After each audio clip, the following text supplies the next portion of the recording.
It's everything that I used, and it takes about 10 minutes. Since I sleep in the cab of my truck instead of the camper shell, all my gear stays back here. But if I slept in my camper, this alarm would be a non-negotiable. Now I'll show you how I installed it, how it works, and where you can get your own so you can protect your own gear too. So this is how I set it up on my truck. These are the two components of the alarm assembly, the alarm itself and the magnetic contact. I have the magnetic contact attached to the lift strut bracket and the alarm assembly attached to the window. Shortly, I'll answer those questions that are going through your mind. The kit comes with these pre-cut tape strips, but I didn't use them, and I'll tell you why in a second. Instead, I used this VHB tape made by 3M. It's crazy strong. This is one reason I use the VHB tape. If I would have attached the contact just all the way across this bracket here, the lift strut would have been obstructing it from the alarm assembly. So I needed to lower it down to about here. So what I did is I cut a plastic piece from a storage container I had, and I taped that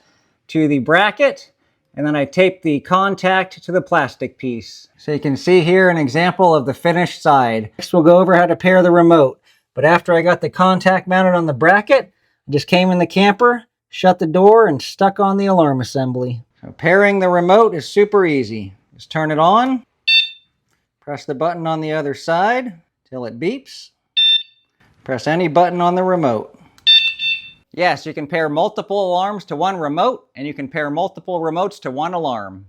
This is the other reason I use VHB tape on both sides, because this thing gets slammed all the time. Nope, it's not waterproof. The remote range is 600 feet. The contact does not need to be exactly 10 millimeters away. And it can even be at different levels and angles. Just try it out for your own application. When the batteries get low, this LED light flashes. Yes, it's loud, 120 decibels, like sitting in the front row at a concert. You can change the tone from a siren to a doorbell noise. The remote has a panic button. No, the alarm does not come with batteries, but the remote does. Yes, each alarm kit is only $11, but they only come in a 2-pack. If you want more peace of mind and want to protect the things you work so hard for, click on the link in the pinned comment or the video description. It'll take you to my page where you can get everything you need. Protect your own peace, and watch these next.